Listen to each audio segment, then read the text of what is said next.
Hi and welcome. It's Jessica Drummond here from the Integrative Women's Health Institute. Today, we are going to dig into an important topic if you have been struggling with pelvic or sexual pain for decades, years, months.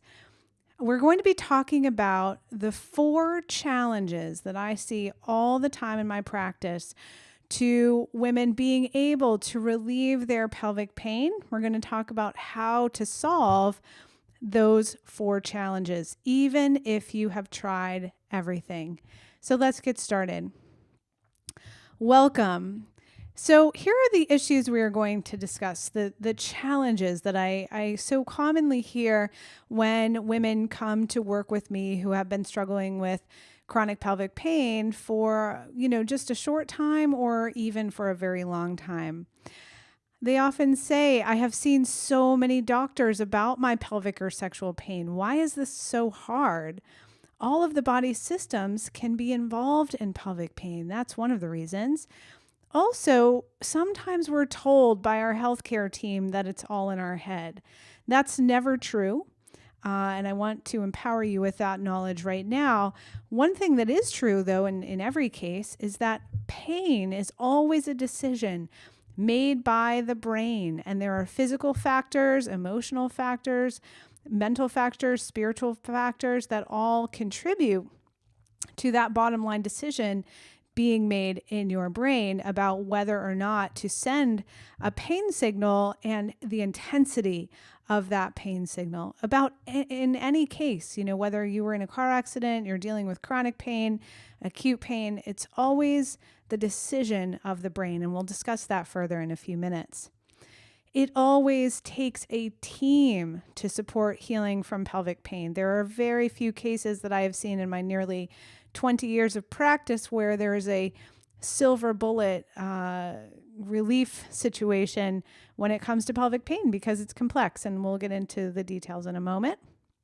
Also, a lot of times when women go from physician to physician, practitioner to practitioner, holistic practitioners, Western medical practitioners, physical therapists, nutritionists, acupuncturists, gynecologists, surgeons, what we're looking for is someone to fix the pain, someone who has the magic solution to just absolutely, wave the magic wand and fix this pain because it is so life debilitating. And so it's a reasonable thing to do, right? To try to find that practitioner who has your answer.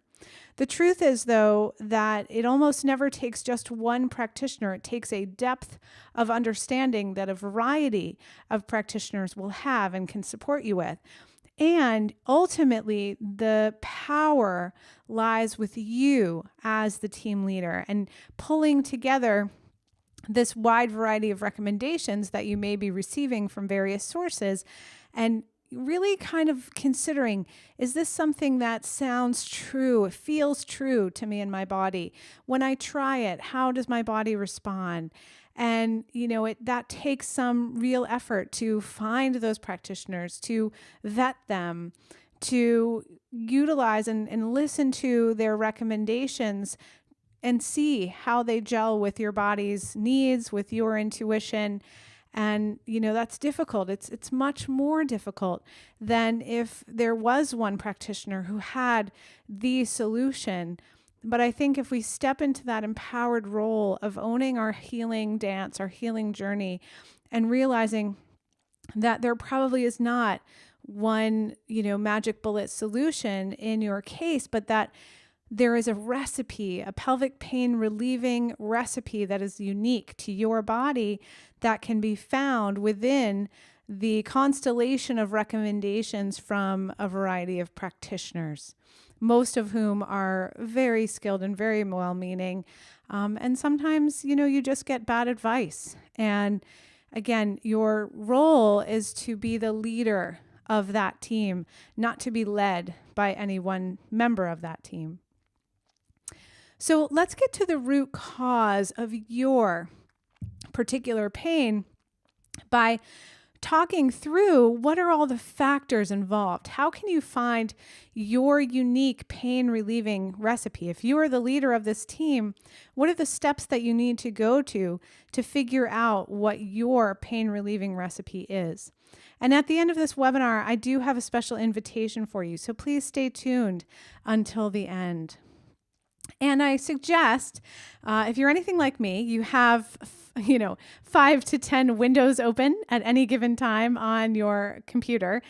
If you would, please eliminate distractions, find some quiet time, listen to this webinar. It can make a huge difference in your healing and your relief from your pelvic pain, even if you have been dealing with it for decades. So give yourself this time to really focus on what I'll be saying. Let me tell you a bit about my story. So clinically, if you've never met me, I started my career as a physical therapist. I graduated from Emory University in 1999 in the United States. I also worked in orthopedic physical therapy and very quickly began to specialize in women's and pelvic health physical therapy. And, I did that for many years in clinical settings in hospitals and clinics, and worked with thousands of women with pelvic pain of all sorts, pregnant, not pregnant, comorbid with autoimmune disease and all kinds of other issues. Then I experienced my own physical burnout. I had chronic pelvic pain, if you can believe it. I had constant illness. I had infertility. And this all really came to a head about 4 years after the birth of my first daughter. But honestly, it happened, mildly before that, but not to which I really paid attention. In fact, one day I was working in a large public hospital in Houston, and I was on part of a task force about something regarding, helping the women who were pregnant to recover more quickly and give them more services postpartum. So I was supposed to have this meeting with a number of gynecologists, and I couldn't go. I showed up for the meeting a few minutes early, and I had such severe menstrual cramps. They took me, I literally went to the bathroom to kind of get myself together. And the pain just got worse and worse, such that I could not stand up. I was dizzy. I was about to pass out. And so here I am surrounded by gynecologists at a work meeting, and they essentially gave me some high-powered Advil, stuck me in a bed somewhere. I don't remember much of what happened after that. My husband came to pick me up, and I experienced several of those episodes of really intense menstrual pain before I even had children. So I was diagnosed with endometriosis. However, that diagnosis was never confirmed on laparoscopy, so that may or may not be true. I went into remission for years during the time that I was having my 2 daughters. But after my second daughter was born, again, I had those really intense pelvic pain experiences. I was admitted to the hospital twice. And I don't know if they were ovarian cysts. It was always kind of vague. What is this? What's going on? And finally, I was doing some of my own nutritional healing at that point, because after the birth of my first daughter, and a couple of years after that is when I got so sick in terms of my hormones being out of balance. I was experiencing fatigue and panic attacks and chronic colds and flus. So I was already on a path of using nutrition as medicine to balance my hormones. And essentially, when this pelvic pain flared back up after my second daughter was born, I utilized those same strategies to start detoxifying my body from estrogen. As it turns out, genetically, I'm not a great estrogen metabolizer, and so the estrogen would build up and cause that very severe pelvic pain. So that was the strategy. That was part of the recipe for me. So all of this self-healing, utilizing nutrition and nutritional supplements, and honestly, a complete lifestyle shift. I was a type A go-getter, workaholic, overachieving mom, whatever you want to call it. And I really had to learn to slow down, to breathe, to pace myself, to shift my exercise routine, to prioritize my sleep. It was not just about the food and the supplements, although that was a huge piece of the puzzle. That wasn't it. It was my entire lifestyle, my entire perspective on life. So I went back to school to become a nutritionist and bring this work back to my patients. And in 2011, I started the Integrative Women's Health Institute the same time that I had my second daughter, Kate, who's right there in that picture. That's a while ago when she was just 2 years old, super cute. And that's when I began to take this. I guess my experience in pelvic pain had been personal, and yet it had also been through the lens of thousands of patients that I had worked with in the nearly 2 decades that I've been in pelvic pain practice, and my evolution and training to understand that there are so many more tools than most practitioners are aware of. And the more you can be aware of those tools, you have more options for what can be in your pelvic pain relief recipe. So let's talk about that. So the first challenge that many women are dealing with, it's like, why is this so hard? I've seen my gynecologist, I've seen a pelvic specialist, physical therapist, I've seen a vulvodynia specialist, I've seen an endometriosis specialist. I've had clients who have had like 16 surgeries and they're still in terrible chronic pelvic pain. And the reason this is so hard is there is no one-size-fits-all protocol for pelvic pain relief, either from a Western traditional medicine perspective or a more integrative or holistic perspective. Many diagnoses contribute to pelvic pain, and several of them often occur together. So you might have endometriosis and interstitial cystitis or pelvic painful bladder syndrome.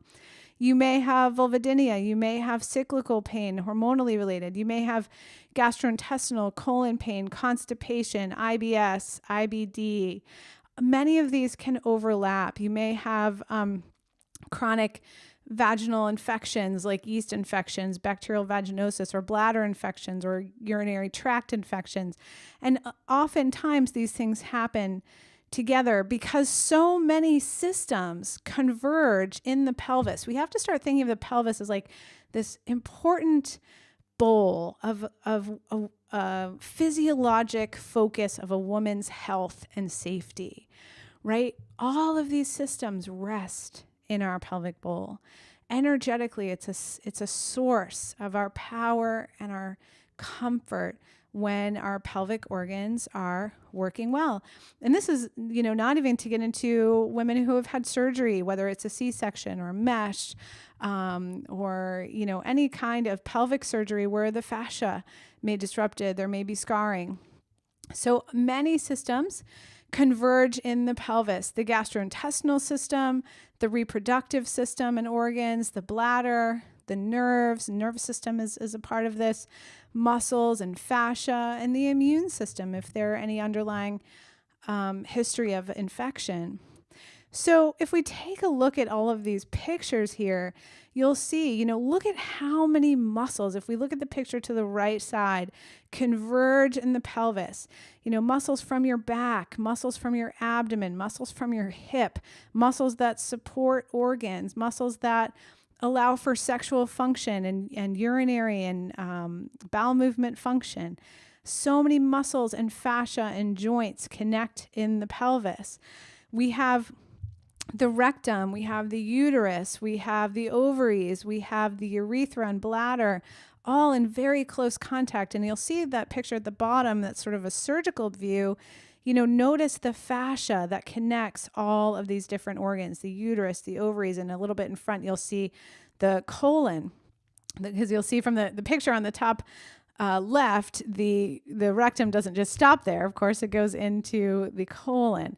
And right behind the rectum is your spine and tailbone. Right in front of your bladder is your pubic bone. So there are bones and nerves and blood supply. And all of this is resting in very close proximity to each other. Also, we women are lucky enough to have hormone variations throughout the month, which, we can go on about that. It's a bit off topic here, but these hormonal variations are both empowering, but they are also difficult if we don't understand them. And they can certainly contribute to our pelvic pain if the hormones are out of balance. Some women are more systemically vulnerable to inflammation because of how they're eating, because maybe there was an underlying trauma early in life. Maybe they're over-exercising.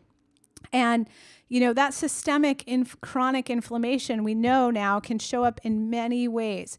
Migraine headaches, chronic joint pain, autoimmune disease has some connection here. Certainly cardiovascular disease and cancer. But in some women, you may be genetically predisposed for this systemic inflammation to affect your vulnerable pelvic or vulvovaginal region. Genetic risks. So there are women that have variations in the genes that make it difficult to break down certain brain neurotransmitters or build them up. And brain neurotransmitters play a big part in pain health and in relieving pain, reducing pain, responses to pain. Also, there can be genetic factors which make it difficult, like I experienced, for the body to break down estrogen, which is an important factor and even more important these days because there's so many estrogenic chemicals in our environment, in our water supply, in plastics, in our exposure to certain, makeups and skincare and shampoo and sunscreens. So these risks can make it difficult for our body to keep estrogen and progesterone and other sex hormones in balance. Others will have a more genetic tendency towards UTIs. So, for example, I was working with a client yesterday who struggled with chronic vulvodynia for years, and we were able to resolve that, which is amazing and wonderful. And as I was looking at her genetics, she has a SNP. We call it a SNP, a single nucleotide polymorphism. It's a little kink in the genes that makes her more susceptible to UTIs. But the good news is that with some supportive supplementation, despite that little SNP, she can continue to have a reduced risk of UTI with, just a simple tweak to her pelvic pain relief recipe. So these genetic risks are in many cases modifiable and can be improved. Another common issue is digestive dysbiosis. So many of us are not eating an optimal nutrition plan. We're under a lot of stress. Our gut microbes are under a lot of stress, and that can certainly contribute when you're struggling with chronic bacterial vaginosis or chronic yeast issues. And again, pain is a brain decision, which can be influenced by so many factors. And again, the good news, just like with our genetics, is often these factors are modifiable in a positive direction once we understand them better. So let's get into that. So I'm just going to personally apologize from the healthcare system, from any practitioner who you may have worked with who ever said anything like, this is all in your head, just have a glass of wine and relax. All of that is complete crap. And I am sorry that anyone ever said anything like that to you. And people have been saying that to my patients for decades, and they are absolutely wrong. So practitioners who are saying that simply do not understand pain science. They simply do not understand the biochemistry behind pain. They simply do not understand the biomechanics and physiology behind pain when it comes to, the muscles and fascia and nerves and blood supply. So your pain is 100% not in your head. It is real, true pain based on biochemistry, biomechanics, and many other influencing factors in the brain. So while your pain is not in your head, it is 100% a result of a decision that was made in your brain, which is based on physical, emotional, and spiritual factors and sociological factors, sense of community and things like that. So ultimately, pain is a decision that is made in the brain. Pain is not an accurate signal of the seriousness, extent, or location of any particular tissue damage, which is kind of annoying actually, but it's just not how it works. Pain is a danger signal which can be influenced by a number of factors. Factors that promote a more intense pain experience, a more intense pain signal from the brain, are having a history of trauma or sexual abuse, especially in your childhood, in your teen years, or during the perinatal period while you were pregnant, or maybe during a traumatic birth, delivery. If you lack a feeling of safety in your body or your life, perhaps you have been subject to quite a lot of body shaming in your life, internally, externally.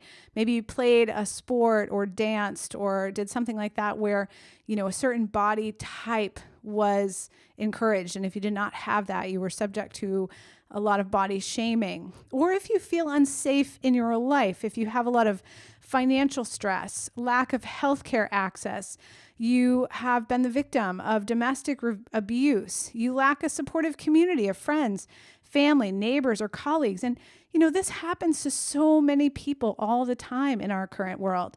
If you're a stay-at-home mom, you may simply lack community. We do so much in isolation these days that sometimes our only community is via social media. So if you don't have a physical community of even just a few people who you can rely on, that is a factor that can promote a more intense danger signal or pain experience from the brain.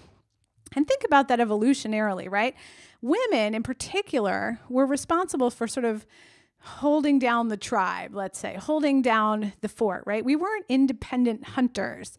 We were gatherers. We worked together. We raised all the children together, kept the tribal home. And if you're thinking evolutionarily, thousands of years ago, this interconnected support was essential for survival.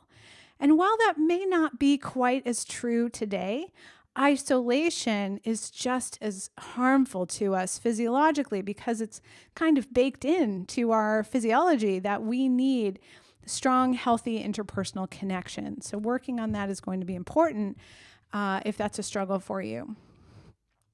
Other factors that promote a more intense pain signal or pain experience from the brain: physical inflammation, eating a lot of sugar, eating foods that you're sensitive to, over-exercising or not exercising at all, lack of sleep, abdominal fat, chronic stress, a low vitamin D or other nutrient deficiencies, lack of antioxidants or simply not eating enough vegetables or being able to digest and absorb those vegetables well because you're struggling with digestive issues, bloating, chronic constipation, diarrhea, abdominal pain.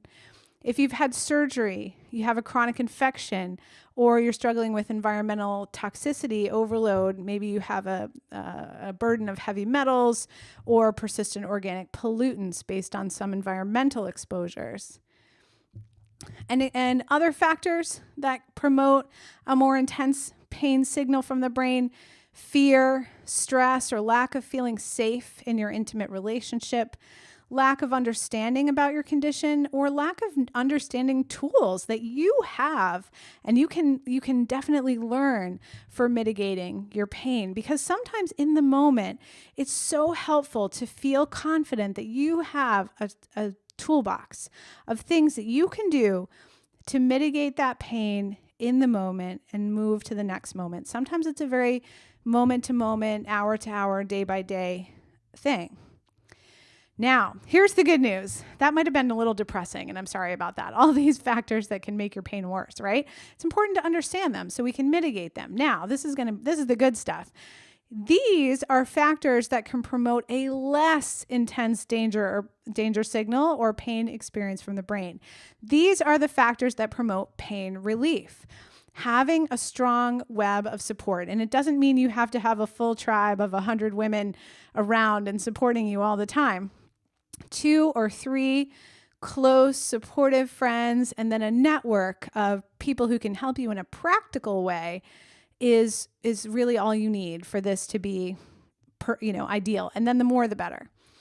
An anti-inflammatory diet. This gets a little tricky. And so in our new program, Nourish, Relief from Your Pelvic Pain, this program focuses on finding your particular anti-inflammatory diet, because in pelvic pain, There can be an autoimmune type picture, and certain kinds of nutrition works well for that.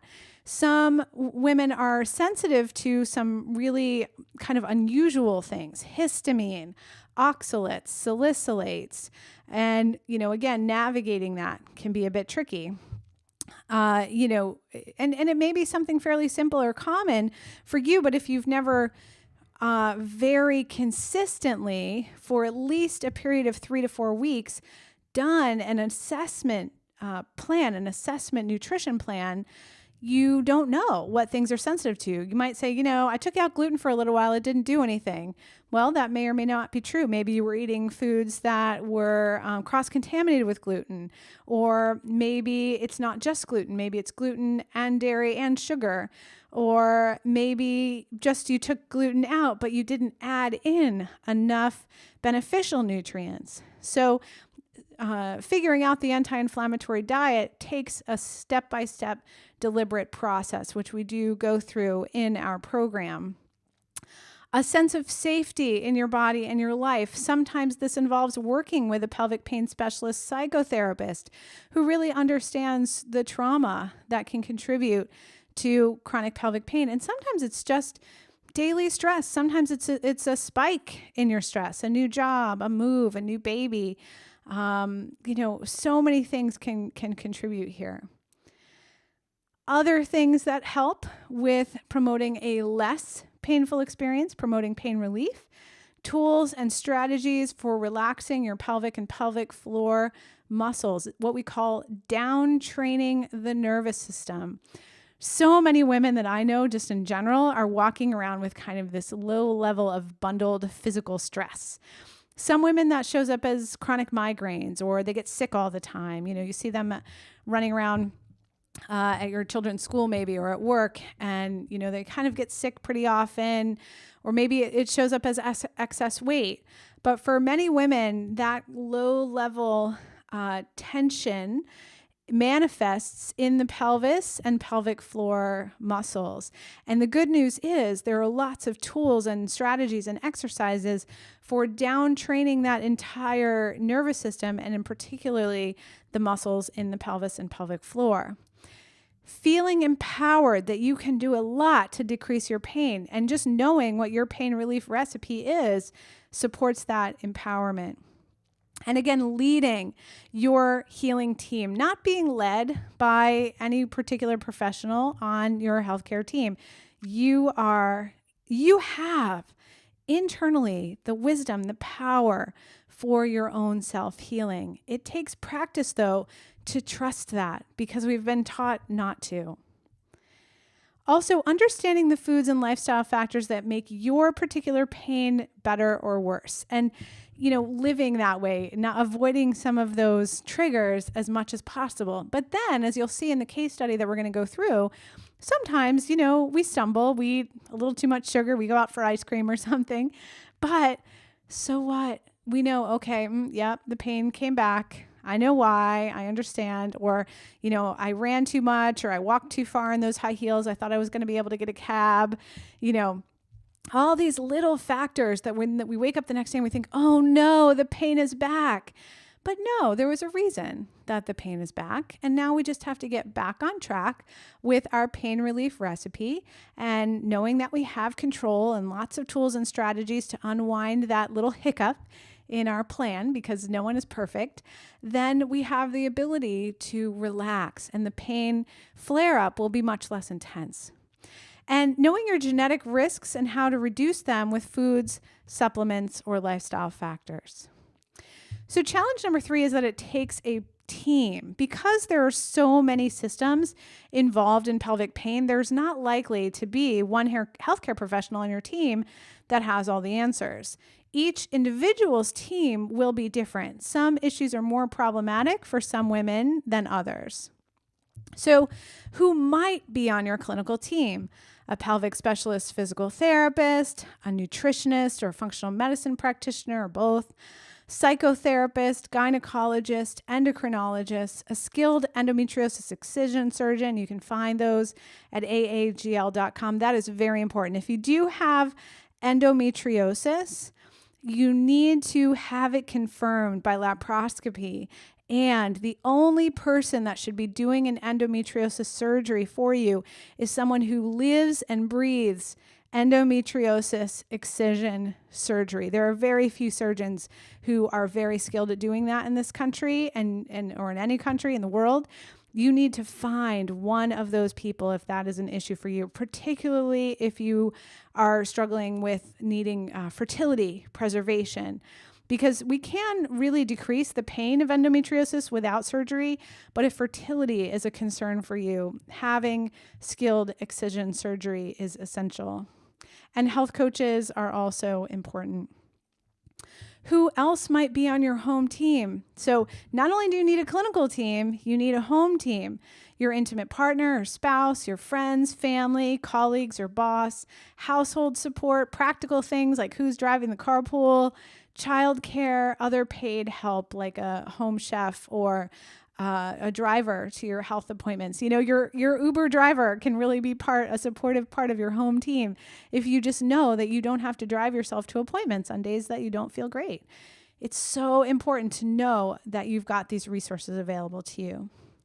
Every woman's team will be unique. So think about your team, or what we call in our program, your web of support. Who's missing? Where are the holes in your web of support? And what is your next step towards cultivating relationships that can add to your support network? Finally, challenge number 4, you are the leader of your team. Your doctor, physical therapist or nutritionist, none of these healthcare professionals, your acupuncturist, your Mayan massage person, your essential oils expert, no one in the world can fix you. Now, your endometriosis excision surgeon can hopefully skillfully remove that endometriosis. She may or may not be able to solve your pelvic pain, certainly not independently. It takes a constellation of factors because remember, even without that tissue issue, your brain makes the final decision about whether there's a pain experience or not. So all of those other factors are going to come into play. And the good news is you have innate healing wisdom inside of you. What your team can offer is expertise, recommendations, techniques, strategies. You know, your physical therapist can teach you down training. Your yoga instructor can teach you deep restorative breathing. Your nutritionist can help you find the right nutrition plan for you. But it is your job to evaluate those and determine if they are the best fit for what your body needs at that time for healing and pain relief. This is a process of you becoming educated. The research continues to evolve in this area. Again, I've been doing this nearly 2 decades, and it's changed over that time. We've learned a lot. So that's what this Nourish program is designed to do, really provide you with a depth of education so you can make skilled decisions about what your next steps will be or what you will do on a day where you're struggling with some pain. Trial and error. Trust in yourself, and that's a muscle that we work really hard to build in the Nourish program, because if you don't trust your inner wisdom, those quiet inner suggestions, and I don't blame you if you don't trust them, most of us don't, because think about it, by the time you're in kindergarten, you're not even allowed to go to the bathroom when your body tells you have to pee, right? So we squelch those voices. We need to relearn to hear and trust our own inner voice. Continuous team building. Sometimes you've got a great team for a while, and then one of your practitioners goes on maternity leave, or you don't need surgery anymore, or maybe you haven't found the right team yet, and there's a few people on your team you need to fire because they haven't been very helpful, right? Stop doing things that are not helpful. That is 100% allowed. While this is not easy, it's easier with the support of others who are cheering you on, inspiring you, and who are compassionate.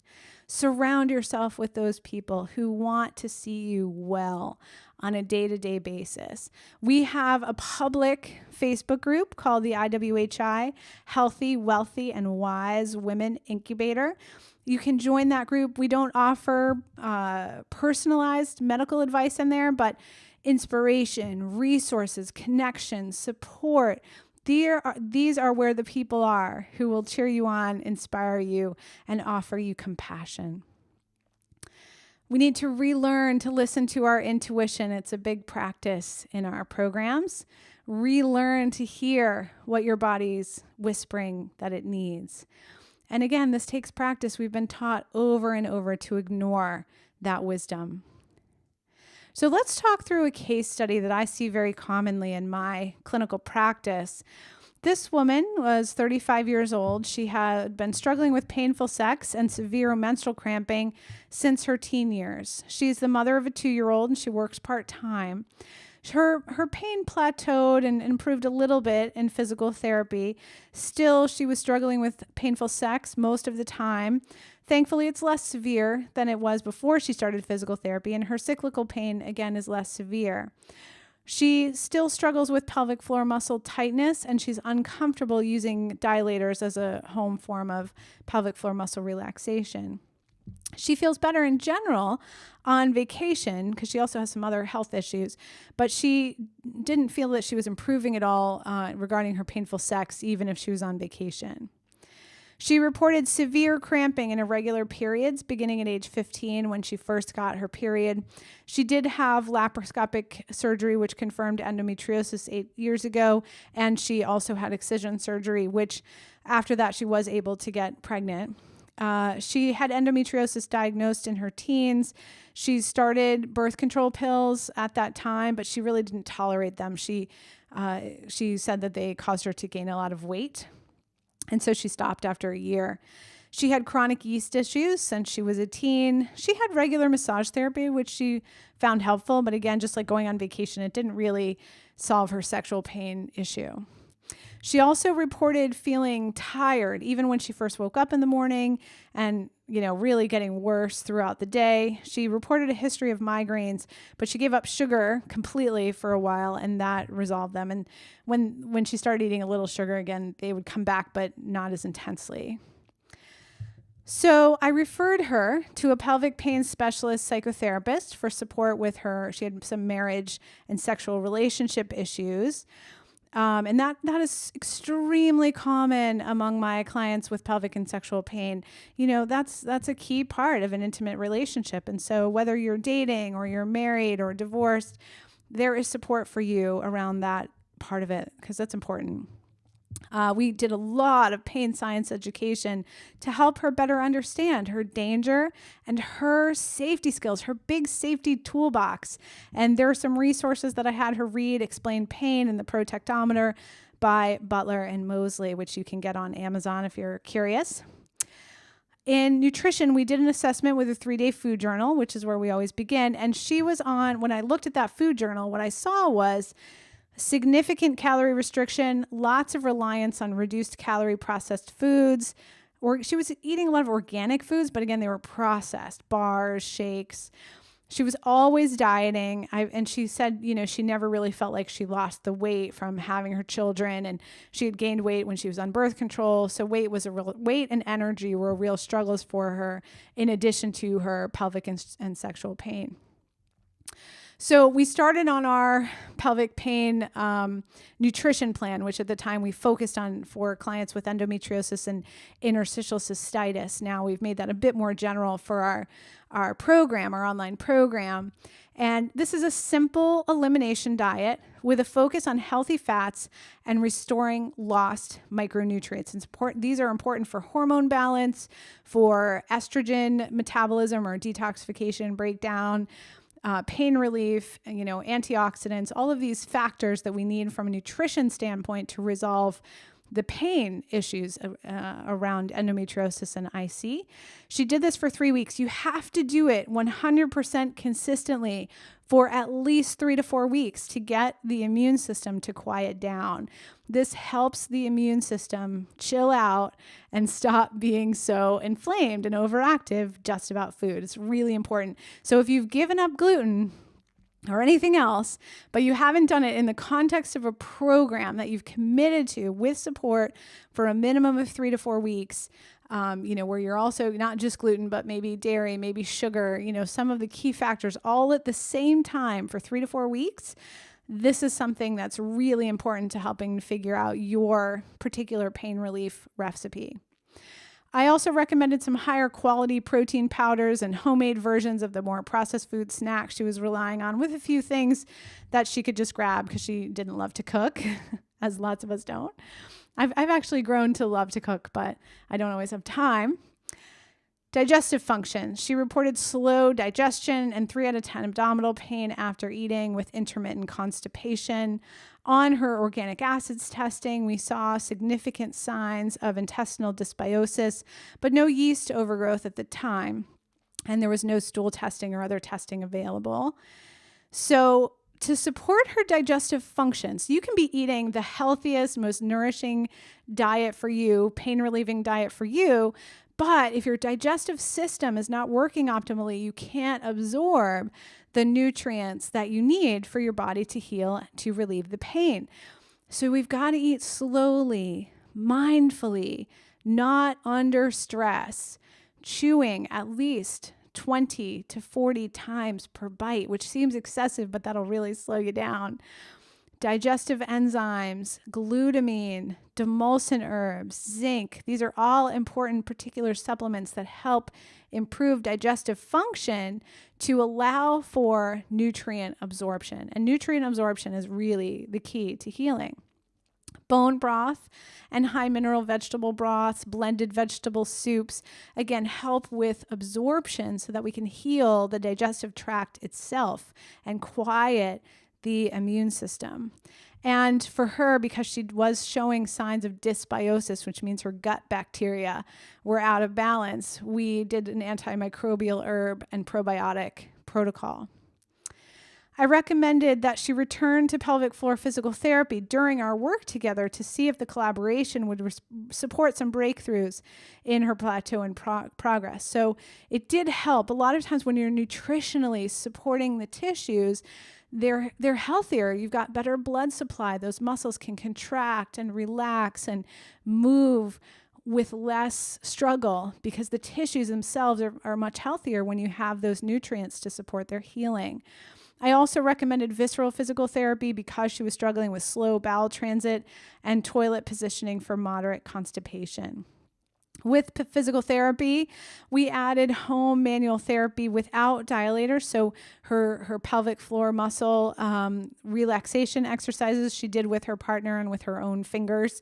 So she didn't have to use the dilators, which made her feel uncomfortable.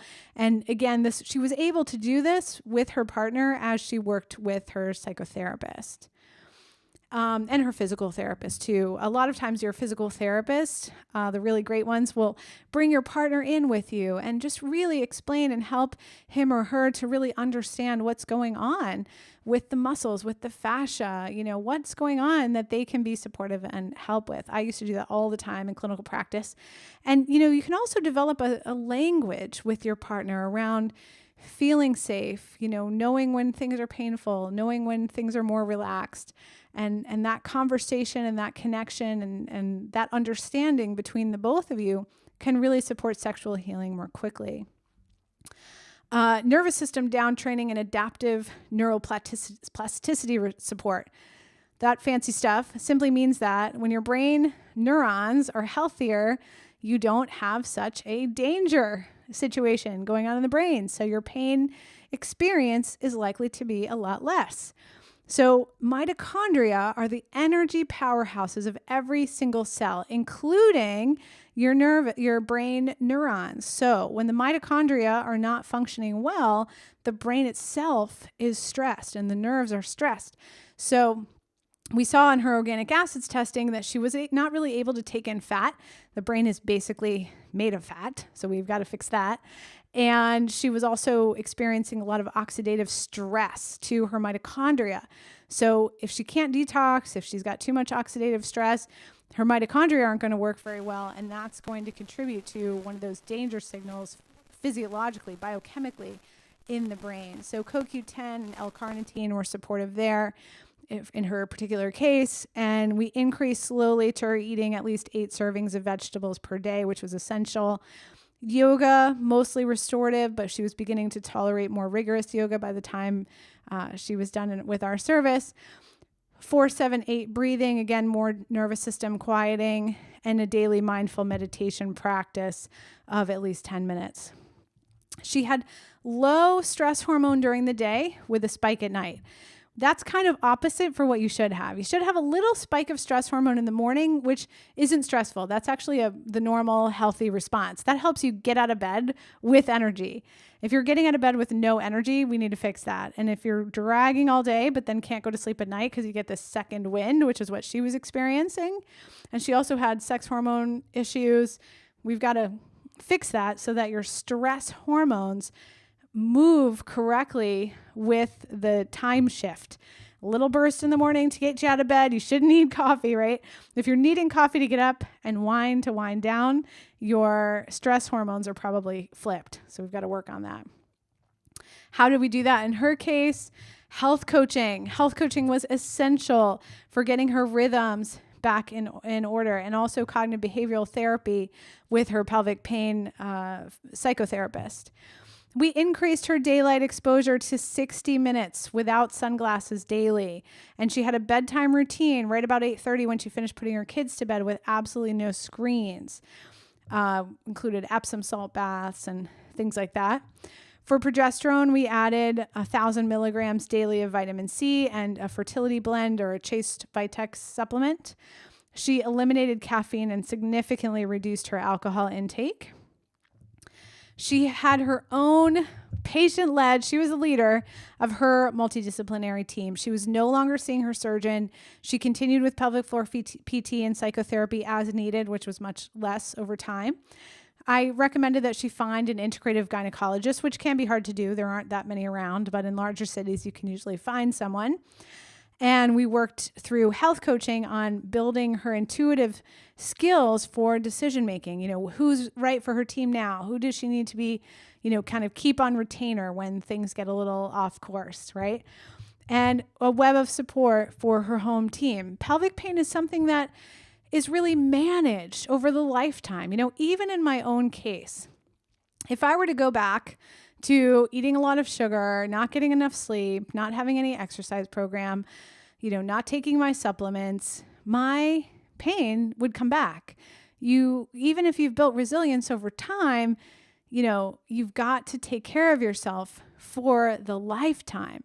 It's not like we can exercise for 3 months and then you're healthy, you're good, no health problems from there on, right? It's like anything else with our bodies. They require long-term maintenance. And it becomes less strict over time. There can be little perturbations that don't bother you so much because you build resilience.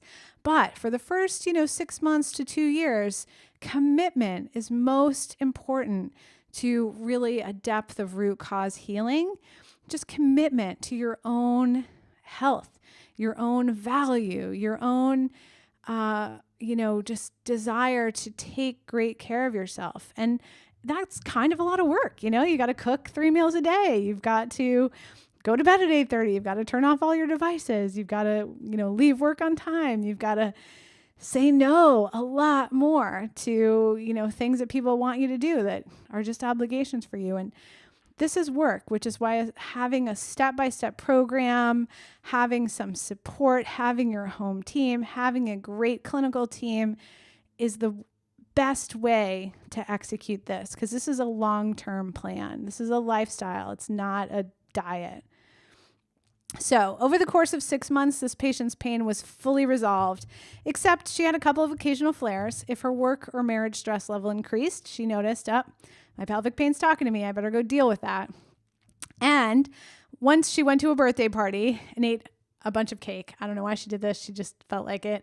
And I actually love it when my clients do this. I love it when I do it because it's like, oh, yep, the body tells us, it reminds us. If we've been really consistent for 6 months and then we go eat birthday cake, you're going to know it. You're going to feel a pretty significant flare, and that's okay. That's good. That's a reminder that the body knows what it needs. These flares were pretty moderate. They were 6 out of 10, and she'd been living with, really severe pain, especially during her cycle for decades.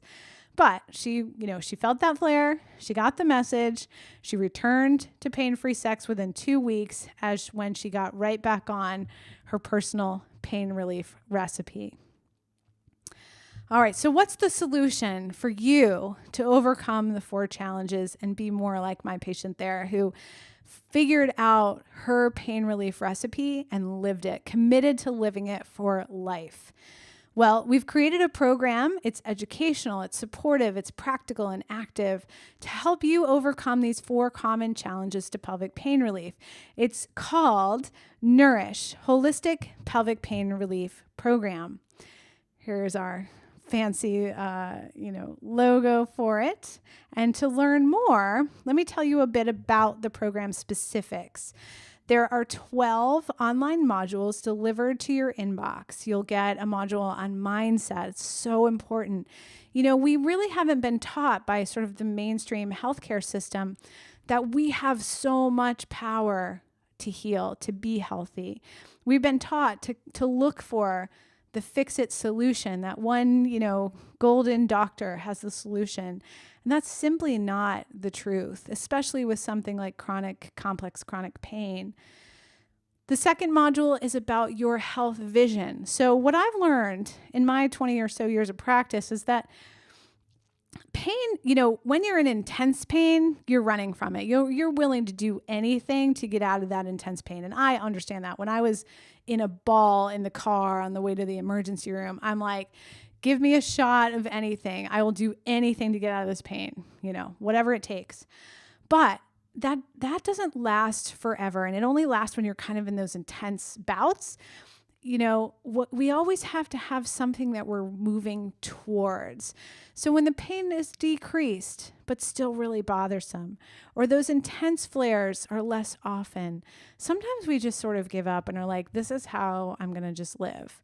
And, that's your choice. You can do that. But if you want to get to that full root cause healing, I haven't had pelvic pain now in at least 7 years at all. Well, almost 7 years, a little bit less than that. My daughter's almost 7.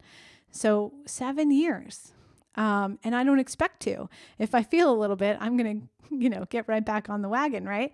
So you have to have something you need your health, your energy for, being more present with your kids, achieving great things in your job, hiking Mount Everest. I don't know what it is, but whatever the big vision is for you, you have to have that. You have to have something that you're getting healthier and more energetic for, because otherwise it's easy to kind of slip back into old habits, birthday cake and wine and coffee, right? You have to know your pelvic pain specific elimination diet. And that gets a little tricky. We've got a process that we walk you through, and it has to be, again, really done consistently. And then the challenging of foods has to be done consistently, because my goal for you is that your nutrition plan is as flexible as possible.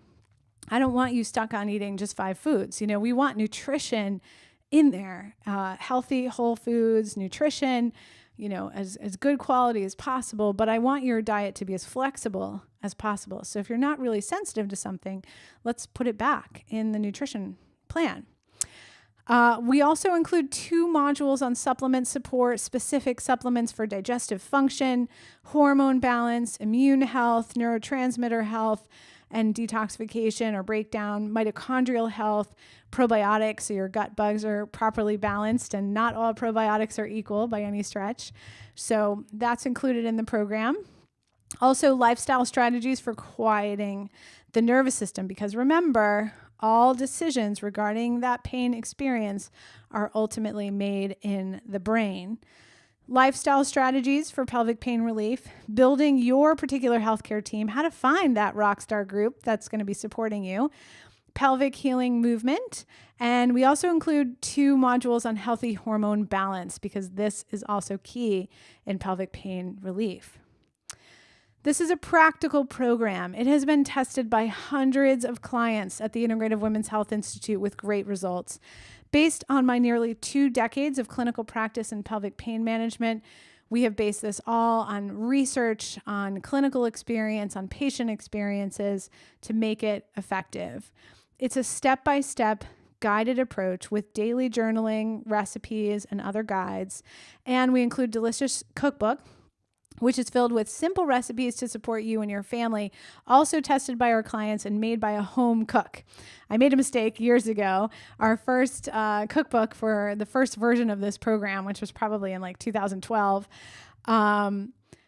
was the recipes were created by a brilliant chef, which was fantastic. They were delicious, but they were extremely time consuming. They were expensive. They were not good for the home cook.